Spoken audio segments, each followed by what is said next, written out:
Hello les amateurs du 7e art. Dans un instant, nous allons recevoir Dominique Vallée, la voix française de Holly Marie Combe. Le 7e art à domicile.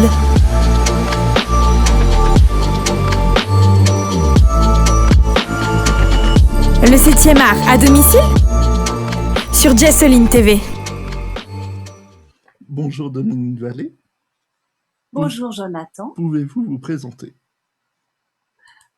Bon, alors voilà, je suis comédienne, j'ai fait beaucoup de théâtre, j'ai fait un peu de cinéma, pas beaucoup, de la télé, et depuis une quarantaine d'années, je fais du doublage. Voilà, j'ai arrondi, 40, c'est pas tout à fait ça, mais ouais, depuis une quarantaine d'années. Et comment êtes-vous devenue comédienne de doublage? Eh bien, je finissais une saison théâtrale et j'avais plus de boulot.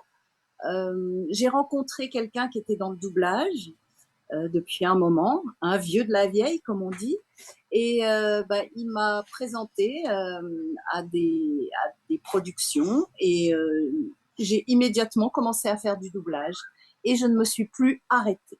Voilà. C'était pas trop dur la première fois que vous avez fait du doublage? En fait, j'ai regardé comment on faisait. Et puis, je me suis lancée. Bon, j'avais le trac. En fait, c'était pas le plus compliqué au moment où j'ai commencé, c'était la technique, parce que je la connaissais pas. Mais ça s'acquiert assez vite. Après, il a fallu jouer la comédie et ça, c'est plus compliqué.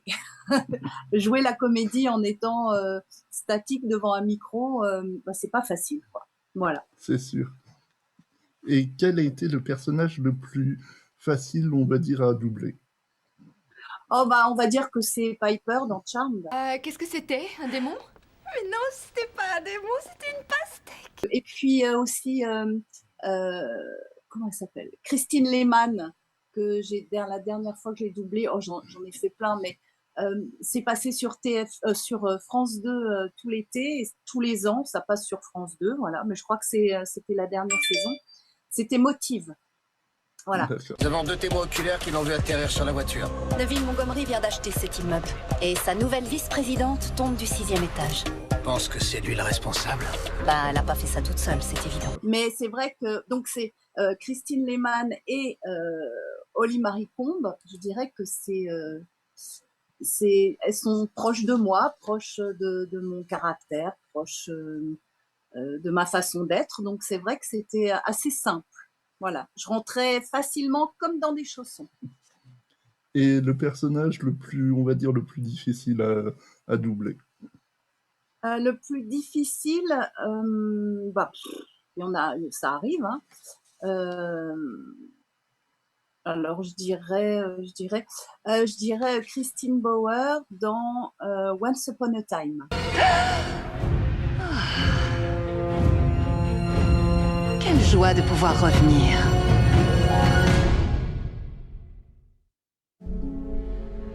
Blanche-Neige et le prince charmant. C'était pas évident à jouer en fait. En revanche, dans True Blood, c'était un bonheur, comme quoi, hein, voilà. Et c'est la même comédienne. Allez, on monte. Vite. La pétasse qui se prend pour Rambo. T'es qui et pourquoi je serais obligée de t'obéir? J'ai promis à ton créateur de mettre en sécurité la bande de ramassis de la bête que vous êtes. Mais dans Once Upon a Time, oui, le côté dur, méchant, tout ça, c'était pas évident. Il fallait que j'aille chercher loin pour la doubler. Voilà.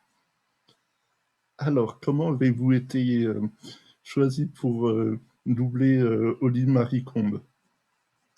Parce que vous avez été, à partir de la saison 3, ce que j'ai vu il y a pas très longtemps, voilà. et j'ai même pas reconnu qu'il y avait eu un changement de voix.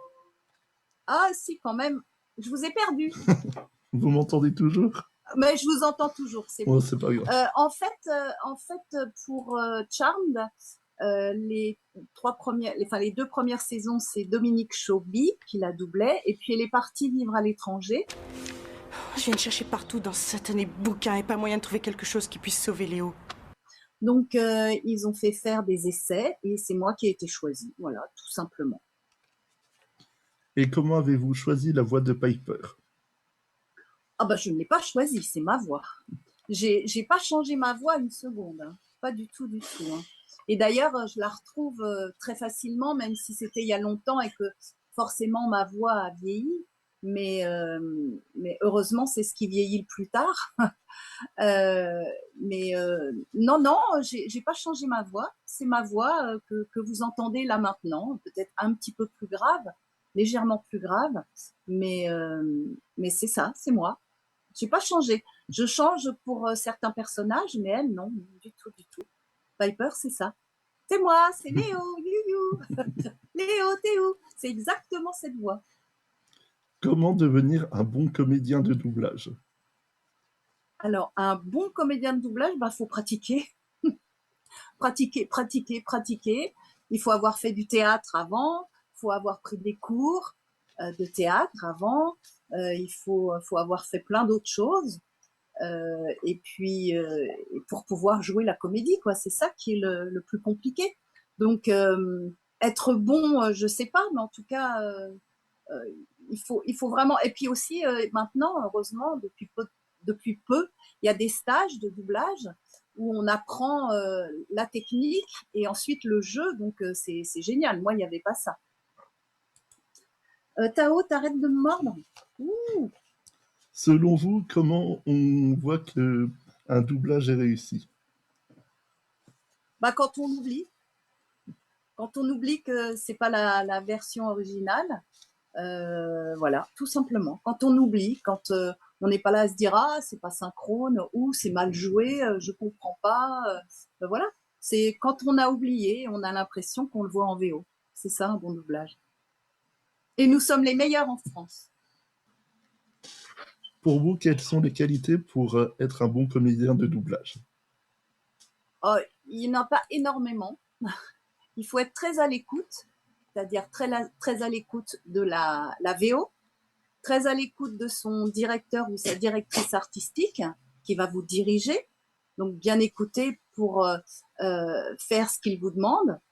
Et puis, il faut être très vif. On n'a pas le temps de revoir et revoir les scènes, quoi. Il faut y aller, il faut tout piger d'un coup, en fait. Voilà. Si vous n'aviez pas fait comédienne de doublage, qu'auriez-vous fait à la place? Alors, j'aurais été danseuse, j'aurais continué mes études de danse parce que j'avais commencé par ça. Et j'aurais été prof de danse et chorégraphe. Voilà. Ah, je suis toujours chorégraphe. Peut-être qu'on vous verra un jour dans Danse avec les stars. Alors, je ne pense pas, parce que je ne suis pas une star. Mais je fais toujours des chorégraphies, j'adore ça, pour des comédiens, souvent au théâtre, et des comédiens en général qui ne savent pas vraiment danser. Et j'adore ça parce que c'est un vrai challenge. Bah, c'est comme Danse avec les stars. Voilà. Ouais, j'adore. Donc voilà, moi j'aurais été danseuse, j'aurais été prof de danse, chorégraphe. Je l'ai été longtemps. Ma mère avait un grand centre de danse en province, donc j'ai toujours baigné là-dedans. Donc voilà, j'aurais été danseuse et prof. Si vous étiez une sorcière comme Piper, quel pouvoir auriez-vous voulu avoir? Alors, celui qui est là, il est pas mal, c'est le fait de figer le temps, c'est vachement bien. Peut-être d'être invisible, peut-être. Peut-être me téléporter. Alors, je dirais plus maintenant que je suis une personne âgée, entre guillemets. Me téléporter serait chouette, ouais. D'éviter d'avoir à prendre le métro, la voiture, etc. Ouais, voilà. Bon, voilà. Comme Paige à peu près. Pardon? Comme Paige à peu près. Voilà, c'est ça. Comme Paige, ouais. Est-ce que Piper peut nous dire quelque chose? Oui, qu'est-ce qu'elle peut vous dire? Il va falloir que j'aille consulter le livre des ombres parce que j'ai un gros souci. J'ai un énorme démon qui n'arrête pas de m'embêter et Léo n'est pas là. Léo est parti chercher les enfants, enfin je crois, j'imagine et j'espère. Donc je vais convoquer mes sœurs. Phoebe, Paige, coucou. Elles ne sont pas là, donc je vais y aller toute seule. Voilà, comme d'habitude, c'est moi qui fais tout ici. Et avez-vous autre chose à ajouter? Écoutez, non, merci de m'avoir invité, c'est très gentil. Merci aux fans de nous faire exister, de nous faire sortir de l'ombre, parce qu'on est des comédiens. Quand on veut devenir comédien, c'est parce qu'on a envie de lumière, on a envie d'être à la lumière, et que le doublage, ben, c'est un peu l'inverse. On est dans le noir, en studio, enfermé, on sait pas, on n'a pas le retour en fait de notre travail. Et grâce aux fans, et grâce aux conventions, maintenant on a tout ça et c'est un vrai bonheur. Donc je voulais remercier les fans. Merci les fans, je vous fais des bisous. Je remercie encore une fois Dominique Vallée pour cette petite interview. Et désolé pour les petits bruits que vous avez entendus. Je vous dis à la prochaine fois pour un nouvel épisode du 7e art à domicile.